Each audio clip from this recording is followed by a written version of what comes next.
Chrissy says it, so you don't have to. Welcome. What's up, YouTube? It's your girl, Chrissy. I am back with another video, and I am fresh off of my adrenaline coming down. I had such a good time watching it. If you follow me on Instagram, y'all know that I was posting here and there. I mean, it was just a fucking banger. Like, it was everything you would want from a pay-per-view. And I will also say this pay-per-view better than Backlash. This pay-per-view better than Saturday Night's main event.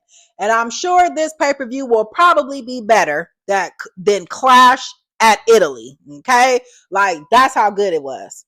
So before we get started, I will say I did tune in to their pre-show, and I can appreciate Mick Foley's dialogue to Darby Allin when he basically told him, he didn't know that he inspired Darby Allin with all his crazy stunts and crazy things that he does in the ring. And Mick Foley had told him, you go out there and you do this for everybody who has been told they can't do something, or you don't look the part, or you are supposed to look like this to be able to do something like this. You do that, and you go out there and you do it for everybody that has been told that.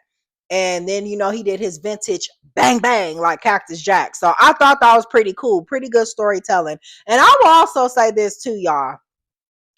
For anybody talking about how AEW doesn't pay off their storylines, need to get into the swing of how they're doing things right now. I've seen about 3 stories get paid off tonight, and then also some things starting. So there are some things that I didn't really agree with, and I'm going to go into that as I go into this review. And then also, I will say I can appreciate the improvements that AEW has made. You guys, I am talking video packages before matches. I did not have to sit through any goddamn ads. Thank you. So I didn't have to do that. The production was on point. Like, they made every match feel like it matters. Like, I'm telling you guys, like this is no cap. Like, from where AEW was when I tuned off from it, when I really stopped watching it, it's like a totally different product. Like, they didn't really have a lot of the video packages basically explaining why certain things are happening. Like, they really stepped their game up for this pay-per-view. And can we appreciate the crowd? Oh my goodness, they were lit from ending. No, they were lit from the beginning until the end. There wasn't, oh, they're only popping for the popular matches, or they're only popping for the main event stars, typical, WWE behavior. They were fucking lit up in there, and it made it lit at home if you were watching it at home. It was just chef's kiss all around. Like, I didn't feel like Tony Khan just took my money. Like, he took my money, and I don't feel like I got my money's worth. Like, no. It was chef's kiss. So the opening match was Adam Copeland, Christian Cage versus FTR, Cash Wheeler, and Dax Harwood. So y'all know the stipulation in this match. If Adam Copeland and Christian lose, then they can no longer tag together. Like, that was the motivation for them in this match. So you got all of them squaring up in the ring. They looking at each other, and then everybody starts throwing bows. They brawling. It was some really dope spots in this match, but I did have my moments where I'm like, hey, Edge, get your ass up and help. And then I have my other moments where I'm like, Christian, get your ass up and help. So yeah, like, I have my moments like that. Like, hey, y'all laying down on the floor. Like, look, get up in the ring and help. So we had some dope spots. Edge took this brutal move on the announce table, and I swear it looked like this man's neck just got the brunt end of it. So we're all out on the floor. You got Wheeler, he's on the apron, and you got the back and forth. Harwood hits the cactus clothesline, and then Cash nails him across the back with a steel chair. You got and then you got Dax, he's going to the timekeepers area to get the timekeepers toolbox. So, but Christian, he was able to kind of boot it out of his hand. And then he goes over to the toolbox and he grabs the pair of pliers and he basically starts clamping. He starts clamping the pliers onto the nose. Like, I think it was Dax. Yeah. So he took the pliers, he put it on Dax's nose, and he just starts twisting it. And I said, oh yeah, no, I wouldn't be taking that spot personally. But and then Cash, he tries to come in and help per usual, as what you are supposed to do. So he comes in and he tries to help. And then Christian, like, oh, what you think you about to do? So he takes the pliers and then he puts it on his private area. So dude just jumping up and down, you know, if I was a man, I wouldn't have took that spot either. So yeah, Harwood, he ends up coming in and he clotheslines or knocks over Christian so he can get them pliers out of his hand, and then he starts targeting Christian's injured forearm. So y'all knew that was coming. So we go out to the floor and you got Dax. He asks Turner to ask Copeland. He's not giving up, you know, throwing up the desperate forearms because he's basically telling the ref to, hey, ask him if he's done. And he's not. So now, while all of this is going on, you got, I told y'all it was this crazy bump that Edge takes. So the Spanish announce desk is getting set up, but Dax, he ends up turning it around on Edge. So Cash jumps off of the announce desk and he is getting ready to set Edge up for, well, Adam Copeland up for the spike power driver through the damn announce table. So we get that spot, as I told y'all, like that was the spot that was set up for Copeland to take. So then Christian, they're still working over his injured arm, and they do this crazy spot where they put Christian's arm in this brick and like this cinder block, whatever.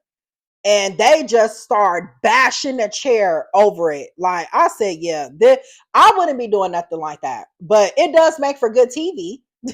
So this is how they're opening up the pay-per-view. This is what I'm saying. Like it was adrenaline from start to finish. So the referee, they asked the referee to ask Christian if he's done. And you know, Christian, he on the mic, I banged your mother. So like, yeah, no, I'm not finished. So they throw Christian back into the ring. And they ask him again, and Christian tells him, like, hey, go F yourself. Get out of here. Like, no. So basically, we get this special appearance by Beth Phoenix. So Beth comes out and she's like channeling her inner Luna Vachon with how she had her face.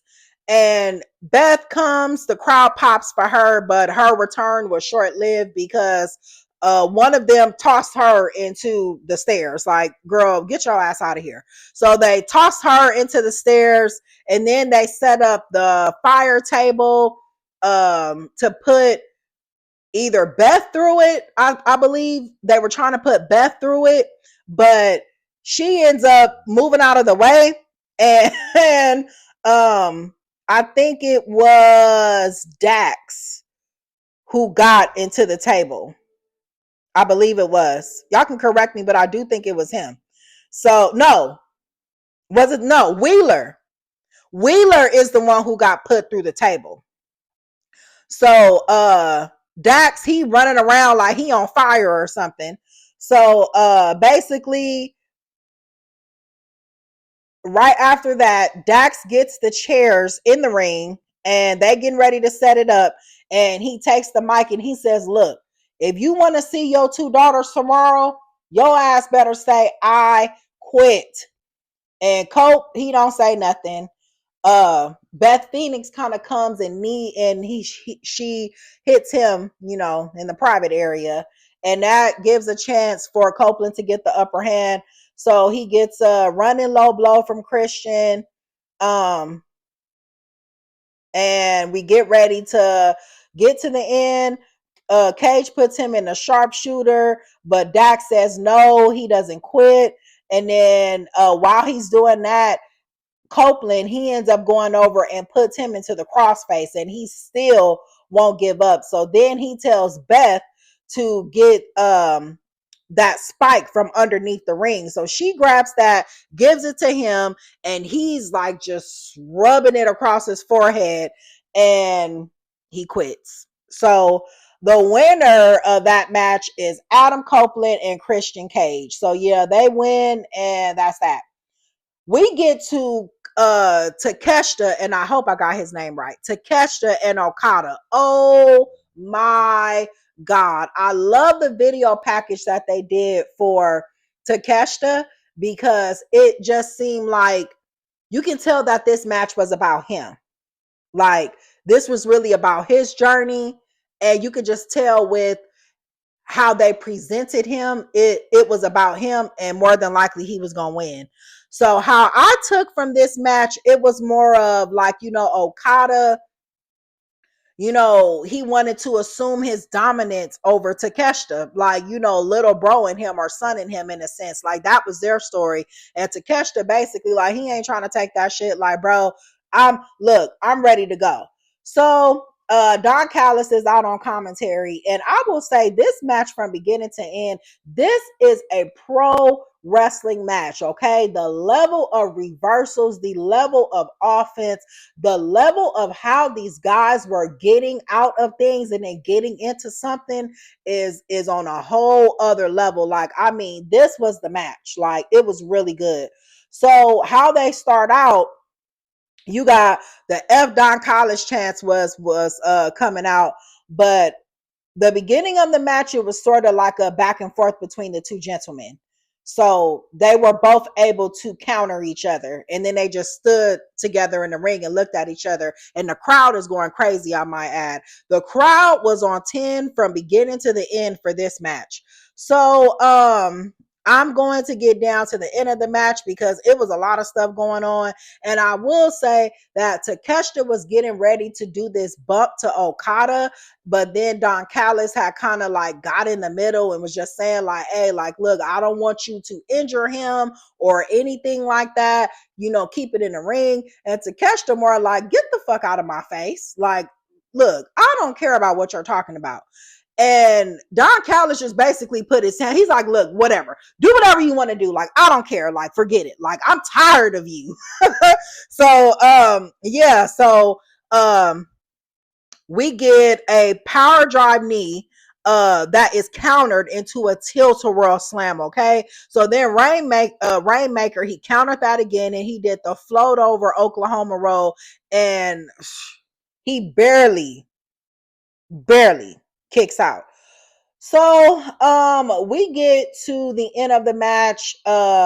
Rainmaker, he countered the lariat, and then Takeshita shrugs it off. He does his drop kick, and then he hits the power drive knee, but Okada kicks out. And then Okada, he's trying to get to his feet, and then he does his upright to get back into the fight. And then, he starts banging on his chest to get the crowd. But then he realizes the mistake that he's that shit, I'm fucking up. So then we get ready to set it up for the end. And Takeshita does his Raging Fire. And he becomes your new AEW International Champion. So post-match, and I will say this, the crowd heavily popped for this moment. They heavily popped. So Don Callis and all of them, they get into the ring. They're checking on Okada, and it's like a little confrontation going on amongst the family. So we hear Kyle Fletcher's music. So he comes, the crowd pops for him. I kind of already knew it was going to be something. I'm like, yeah, I don't think he's coming back to like side with Takeshita. So he comes and he does the big fake out. Everybody leave the ring. And then him and Takeshita's in the ring celebrating together. He raises his arm and then he clotheslines him. which I figured. I will say this. I feel that this should have been saved for Dynamite. I feel like they should have let Takeshita have his champion moment, let him have the champion celebration, whether if it was with the Don Callis family or solo. I feel like a moment like this should have been saved for Dynamite, personally. Now, I know some people will be like, oh, well, it sets up for Dynamite. That gives Dynamite something. You don't want to give everything on your pay-per-view, because then when the week-to-week TV comes, then it just kind of seems like it went down. Like you're doing everything on your pay-per-view with no sell-off for the week-to-week. So me personally, I think Takeshita should have had his championship moment. They could have faked it. Everybody celebrating or whatever. Or Takeshita could have walked out by himself. Kyle Fletcher, low-key, could have returned on Dynamite. Or he still could have came. Either way, how you put it, they could have still did this segment on Dynamite. Takeshita and Kyle Fletcher celebrating together, doing all of that. They leave together, but then when Dynamite comes, Kyle Fletcher could turn on him. All of that. Like, that would have been great for Dynamite. So that was my only bad thing that I will say about this match. So Athena versus Mina was a really good match, and Athena wins. I mean, was there any doubt here? Jon Moxley versus Kyle O'Reilly. Was there any doubt that Jon Moxley was going to take this? Like, it was no doubt. Personally, I do think the writing was on the wall when they kept saying that Kyle Fletcher, when O'Reilly had beat him 2 times already on TV. I knew for a fact Jon Moxley is not losing at no pay-per-view. So I kind of already figured that was going to happen. So we back inside the ring. Kyle, he hits Moxley with a blackout. Both men are down. Moxley starts going in with the lariats, the big boots. And then we got them trading punches with each other, throwing bows. So by this time, both men are to their feet. Moxley is getting his second win by now. Like y'all know how he gets once he's like up. He's like a runaway train. So both men starts trading jabs with each other. Kyle gets back into the ring, and then it's more shots being thrown, some leg kicks, and then we get this huge lariat. So after that, Moxley, he's pretty much done playing with him at this point. So he rolls him up into a sleeper hold. So he does his basically trying to get him to pass out or tap out, one or the other.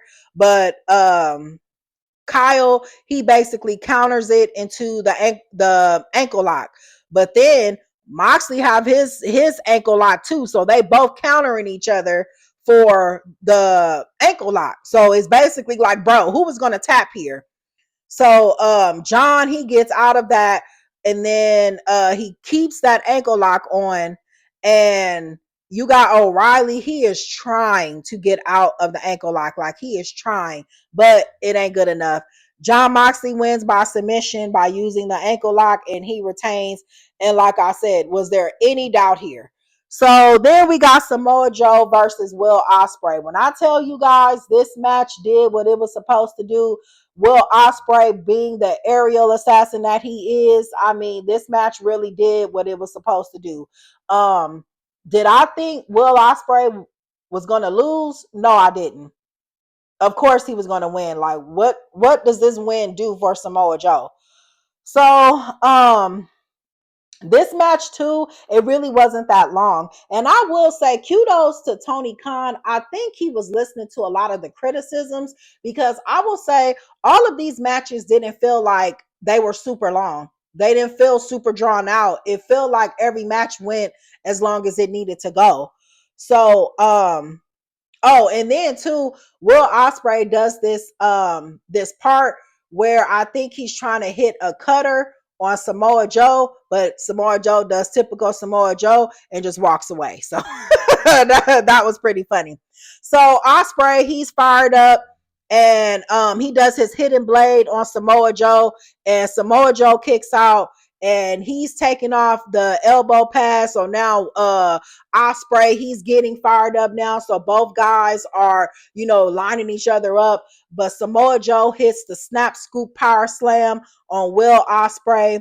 And then he follows it up with a death ground. Samoa has his hand claps, to basically not so it could connect. So then he goes into the clutch, and Ospreay counters with the bridging pin for 2 because he kicks out, but then he does a super kick, trying to charge it to the corner, but Samoa hits him with the rock bottom and goes right back into the Coquita clutch. So yeah. Now during this time, Will is fading, or at least acting like he's fading. So he gets to the rope. Samoa Joe sets him up top. He's getting ready to hit his muscle buster, but Ospreay, he gets out of it.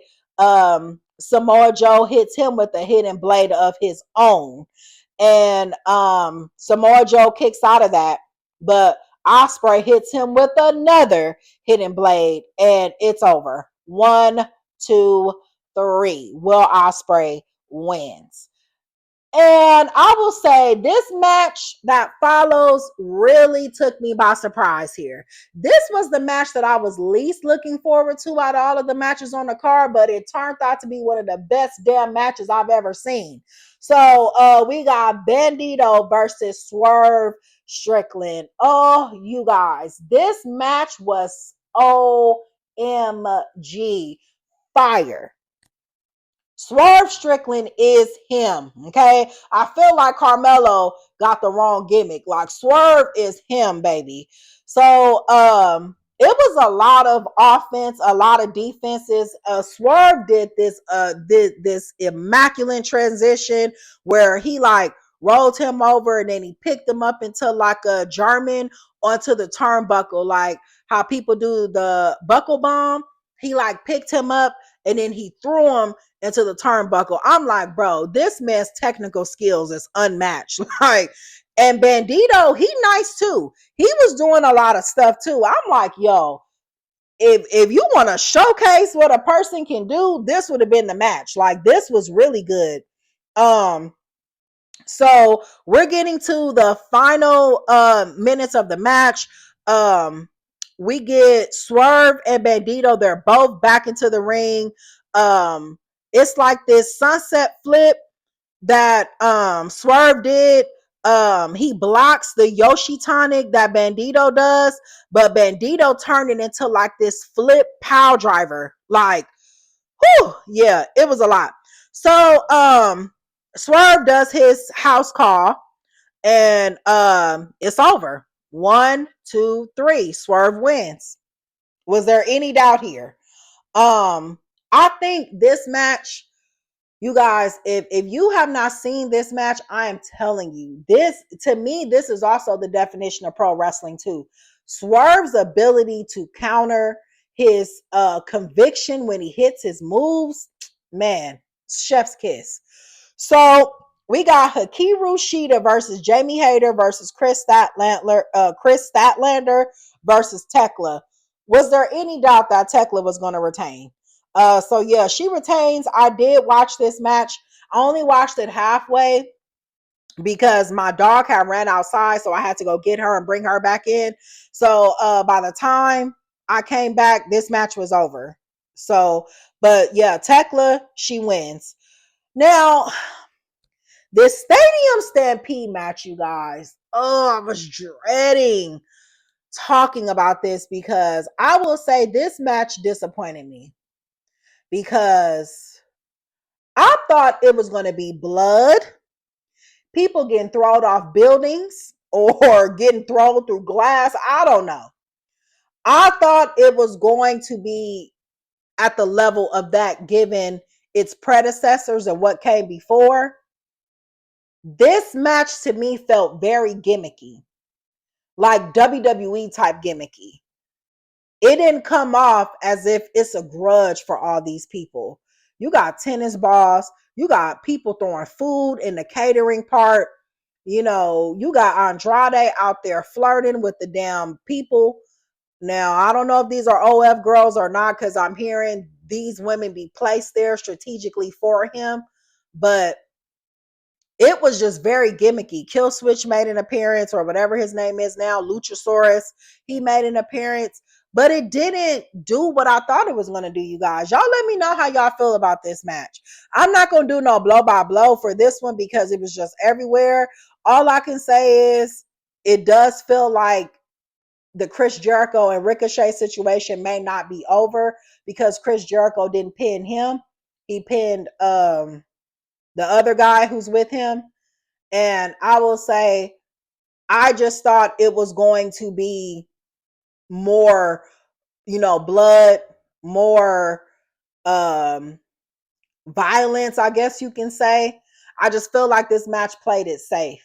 And I don't know if it's because of the participants who was in the match. They didn't want to do too much extreme stuff, because I don't know Bobby Lashley and Shelton Benjamin to wrestle like on the extreme level. They're more like heavy hitters. So to me, and I feel like personally, the Hurt Business wasn't like the difference maker here. I'm just being honest. It didn't come off like that.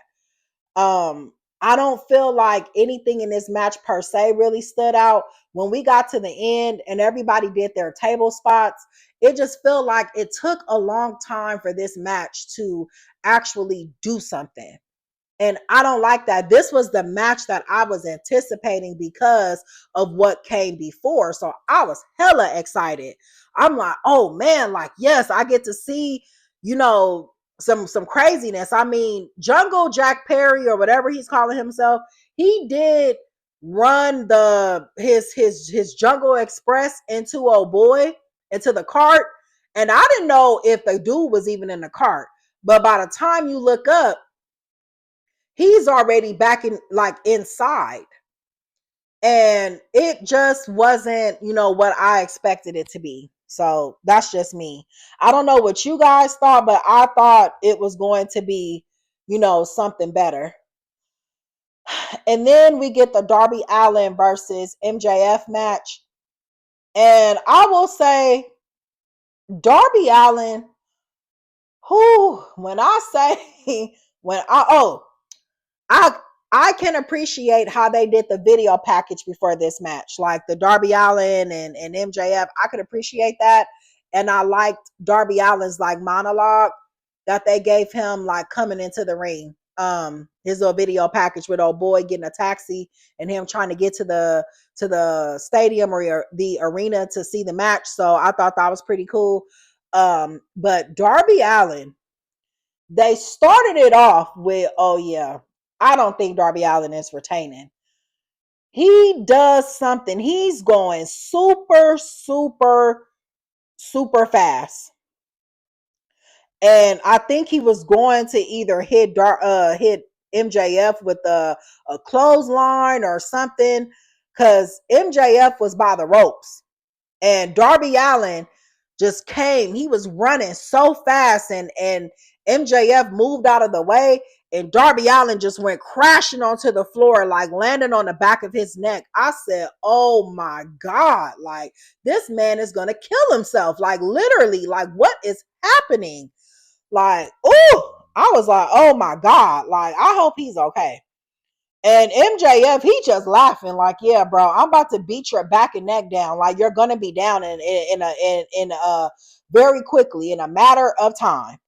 So it was a lot of spots here, but I think the story that they were selling here was Darby Allin is not 100%. Basically, this man has been defending the title since he got it. And, he's taken a lot of bumps on his back, his neck, everything. So, they were selling that. And even with how MJF was wrestling in this match, you can tell. So, MJF, he also does this package power driver onto the side of the steps to Darby Allin. I'm like, oh my Lord Jesus. I'm like, this is a lot. Like, this is a lot.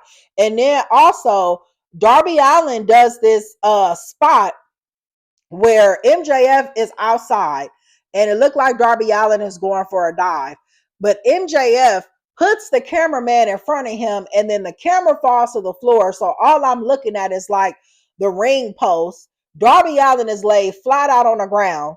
But then when they did the replay and Darby Allin comes out to do whatever move he was going to do on MJF, how they did the replay, I'm like, bro, why would you guys replay that? Darby didn't even hit the guy. He didn't even hit the cameraman. He landed onto the floor, and then the cameraman just dropped to the floor. Darby hit the floor first, and then the cameraman fell. I said, oh my goodness, you guys. However, the angle was prior, y'all should have just left it there. Because showing me that and then doing all this extra stuff, having the other people come over and check on him, I'm like, yo, Darby Allin didn't even touch this guy. Like, what are you guys doing? So I will say that was a blunder for that match, because I'm like, yo, that y'all shouldn't have did the replay.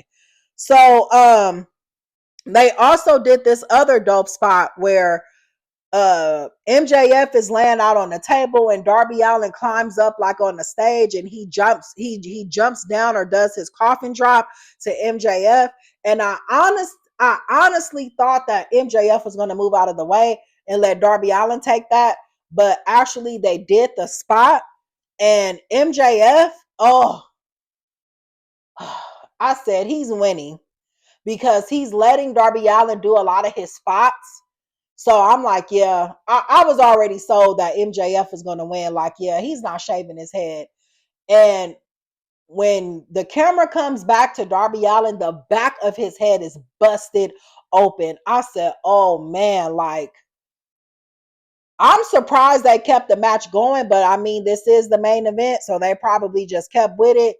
But by this time, Darby is done. Like, the blood is rushing out from the back of his head. Like, he's finished. So,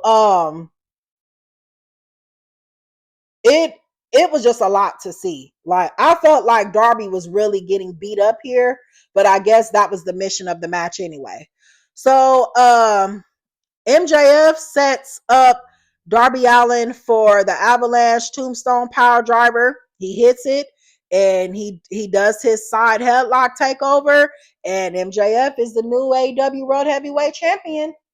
Yes, sir. He is your 3-time AEW World Heavyweight Champion. And I'm like, I don't have a problem with this at all, because I mean, you can clearly see that this was the direction. I just hope Darby Allin is okay. I get so cringe watching Darby Allin. Like, I'll be terrified for him. Like, I hope everything is okay. So after that, they do this spot. The refs and I guess medical staff comes out, puts Darby Allin onto the stretcher, lock him down, and MJF, he comes over, stands over him, and holds up the title.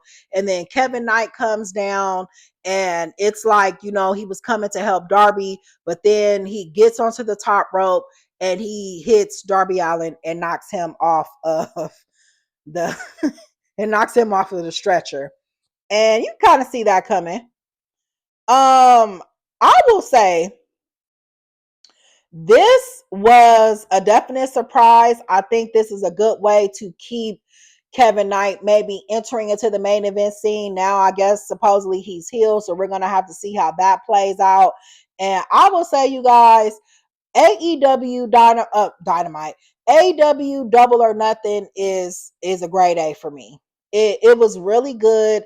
Everything hit except for a couple of things, and I can look past a couple of things. They had a lot.